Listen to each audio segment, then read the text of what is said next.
Boa noite, meu nome é Eduardo Oliveira, eu sou aluna do curso de Letras Espanhol, eu estou no 8º semestre, e esse vídeo está sendo gravado exclusivamente para a disciplina de estágio supervisionado 1 da professora Gabriela, onde eu vou falar um pouco do livro As 10 Novas Competências para Ensinar, do Philippe Perrenot, onde eu vou falar mais especificamente da competência número 8, que é a competência utilizar as novas tecnologias, e a competência número 9, que é enfrentar os deveres e os dilemas éticos da profissão.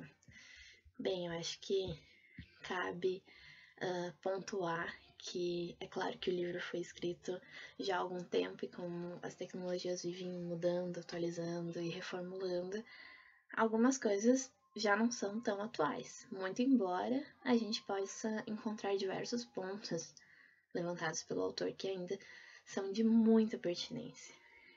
Bem, Perrenot começa pontuando na competência número 8 que a escola não pode ignorar o que se passa no mundo. E eu acho que é muito pertinente a nossa realidade no momento em que o mundo está sofrendo uma pandemia muito séria e muito grave do coronavírus. Então, as atividades das escolas e das universidades e demais cursos, né?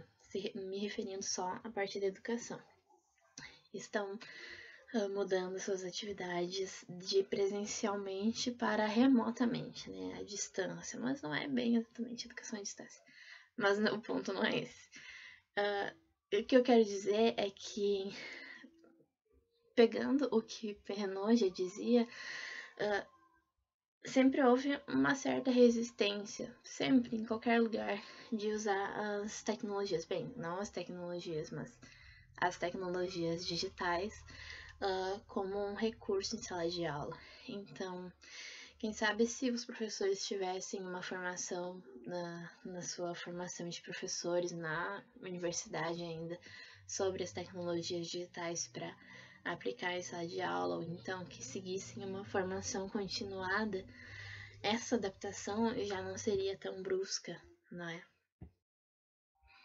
E bem, nessa parte, Perrenot vai trazer algumas práticas aplicáveis à sala de aula que estavam engatinhando no momento que foi inscrito, que na edição que eu tenho é de 2000. Então, ele começa falando sobre o uso de editores de textos para utilizar em sala de aula, né? Já pensava no computador como um recurso para utilizar em sala de aula, seja para preparar ou organizar os materiais. Hoje a gente vê que isso é muito frequente, né? Eu vou estar sempre tentando fazer um contraponto com a atualidade, que eu acho que fica mais interessante para a gente poder refletir mais profundamente sobre o que Perrenot fala nessas competências. Então, ele traz também o uso do dicionário em sala de aula. Então, o uso do dicionário digital, né? Que a gente já teria programas, aplicativos para computadores que teriam esses dicionários, seja da língua materna ou estrangeira, e que não precisaria fazer esse processo de mandar alunos na biblioteca, trazer uma pilha de calhamaças para trabalhar em sala de aula, o que demandaria já bastante tempo, né, que o professor tem para ensinar. Então, isso, se pensarmos hoje, é um recurso que a gente já tem nos nossos smartphones. Então, eu posso estar em qualquer lugar e eu posso pensar, nossa, o que significa essa palavra? E eu posso pesquisar no meu próprio smartphone e muitas vezes não preciso nem a internet para fazer isso. Então, acho muito legal que ele já estivesse pensando nesse recurso para utilizar em sala de aula. Outro ponto que ele levanta é a comunicação à distância com os alunos. Hoje a gente não vê tão frequente na escola básica, né? Os alunos geralmente vão para a escola e lá eles se comunicam com os professores, com a direção, resolvem os problemas presencialmente, falam com seus colegas presencialmente, geralmente, né? Não quero generalizar, assim, dizer que todo mundo faz isso. E nas universidades já é um pouco diferente, né? Até porque muitos professores usam o recurso de sala de aula invertida em suas aulas, né, em suas disciplinas. Então, essa comunicação à distância, ela é necessária para aplicar essa abordagem. E, bem, a gente também pensa na formação informática para os alunos naquela época, que Fanon, inclusive, pensava em colocar a informática na grade curricular, né, assim como matemática, português, química, física, geografia, história, sociologia. Então, hoje isso já não é necessário. A gente chega na sala de aula e os alunos muitas vezes sabem mais do que nós, né? Os pais já têm os smartphones, eles acessam em casa. Alguns já têm celulares, né? Então, isso já é algo bem diferente. No tópico comunicar-se à distância por meio da telemática, ele fala do e-mail, né? O uso do e-mail, que aparentemente já não era algo tão difundido. Ao contrário de hoje, que a gente não faz login praticamente nada sem o endereço de e-mail, seja para acessar o Facebook, fazer compras pela internet. Então, esse já é uma coisa bem atual e quase universal, né? As pessoas que fazem essas coisas na internet, elas geralmente têm um endereço de e-mail. O e-mail também vinha para facilitar a comunicação com pessoas do outro lado do mundo, né? Ele já pensava nesse sentido. E os meus doguinhos estão um pouco bravos. Então, por um bom período de tempo, teve muita aula de língua estrangeira via e-mail. Tinha listas de e-mails onde alunos de muitos lugares acessavam para aprender uma língua adicional. Então, quando ele falava em usar mídias e multimídias, especificamente ele se referia aos CDs, né? Hoje não é tão frequente. Os computadores, os notebooks já não vêm com entrada com placa de vídeo, que chama, né?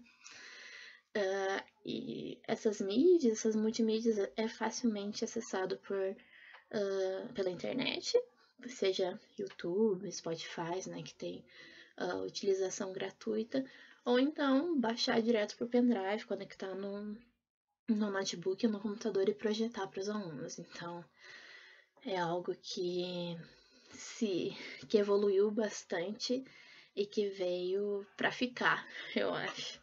Então, resumindo, hoje eu acho difícil não utilizar tecnologias digitais, principalmente porque dentro da sala de aula os alunos estão cada vez mais dispersos e desinteressados numa escola que não acompanha as evoluções tecnológicas e também não estão tão interessados em aulas totalmente expositivas. Então, é importante analisar a realidade do aluno e utilizar isso em favor do professor, mas principalmente em favor do aprendizado. Bem, na competência número 9, enfrentar os deveres e os dilemas éticos da profissão, Fanon vai falar da presença da violência, da brutalidade, dos preconceitos, desigualdades e das discriminações a que o aluno é exposto, seja em casa, no bairro, na TV, ou então percebendo todas essas coisas no mundo. E questiona como podemos ensinar serenamente numa sociedade assim. Então se pensa em criar situações que oportunizem uma tomada de consciência, construção de valores, de uma identidade moral, o que nos remete ao que hoje a gente conhece como letramento crítico. Nessa competência, especificamente, Fanon elenca 5 competências dentro dela, específicas para uma educação coerente com a cidadania, que são prevenir a violência na escola e fora dela, lutar contra os preconceitos e discriminações sexuais, étnicas e sociais, participar da criação de regras de vida comum referentes à disciplina na escola, as sanções e a apreciação da conduta, analisar a relação pedagógica, a autoridade e a comunidade em aula, desenvolver o senso de responsabilidade, a solidariedade e o sentimento de justiça. Uma citação que eu gostei muito e que considero extremamente atual, que ele aborda nessa competência é a violência não são só golpes, ferimentos, furtos e depredações. É agressão à liberdade de expressão, de movimento e de comportamento. A escola não é mais o lugar onde os alunos vão para aprender expressões matemáticas ou regras gramaticais. É a expressão da violência em sociedade, onde se deve falar sobre as regras, de pensá-las junto com os alunos, onde se fala da sua realidade, dos problemas da sociedade, e onde aprende a conviver com pessoas com ideologias e princípios diferentes, e onde eles podem aprender e podem respeitar todas e outras muitas diferenças. A gente tem que pensar que a escola também impõe uma estrutura de poder, de quando os alunos podem ir no banheiro, ou podem ir para o recreio, quando podem comer, entre outras coisas, né? Mas quando o conjunto de regras é discutido e adotado pelo grupo, eles mesmos tornam-se avaliadores do seu cumprimento. Então, por que isso não é feito em conjunto com os alunos, né? De forma democrática até, acho que posso dizer. E não um monte de regras sem sentido. Tu não pode ir no banheiro agora porque eu não quero. Então, há em classe alunos que vivem em meio ao sexismo, racismo, que reproduzem estereótipos que ouvem em casa, na TV, dos vizinhos, dos amigos. Então, acho que das novas competências que a escola deve exercer e até o professor, entre elas está preparar o aluno para a cidadania, conviver com as diferenças, com pessoas que vieram de lugares diferentes e que vêm de culturas e crenças diferentes. O respeito à expressão e ao pensamento do outro são bem mais importantes do que este ou aquele capítulo do livro. E se o aluno sai da escola convencido que as mulheres ou os negros são menos dignos, são categorias inferiores, não vai importar muito se ele sabe álgebra, ou então os pronomes oblíquos, ou os adjetivos, ou todos os advérbios de uma língua estrangeira. E, principalmente, o professor não deve ser um disseminador de preconceitos ou estereótipos. E Perrineau nos traz tantas coisas que, infelizmente, ainda são atuais, que ainda precisam de muita mudança, de muito estudo, pesquisa e principalmente de observar aquele seu aluno, porque cada caso é diferente e a gente não tem como generalizar e se afastar. Isso não é da minha conta, acho que eu não preciso me envolver nisso. O professor está no meio da sociedade onde esse aluno vive e por muitas vezes é visto como uma pessoa exemplar. Os alunos seguem os professores e os tomam como exemplo. Então, tentar entender melhor a realidade do aluno, saber que há coisas que precisam ser discutidas em sala de aula, sim. A escola já não é um lugar onde o aluno aprende só o conteúdo gramatical, no nosso caso, de letras, e que tem outras coisas que a gente também precisa discutir dentro da escola. Enfim, não quero me alongar muito, acho que já falei bastante, até mais do que era previsto. Então é isso, muito obrigada se você conseguiu assistir até o final e um abraço.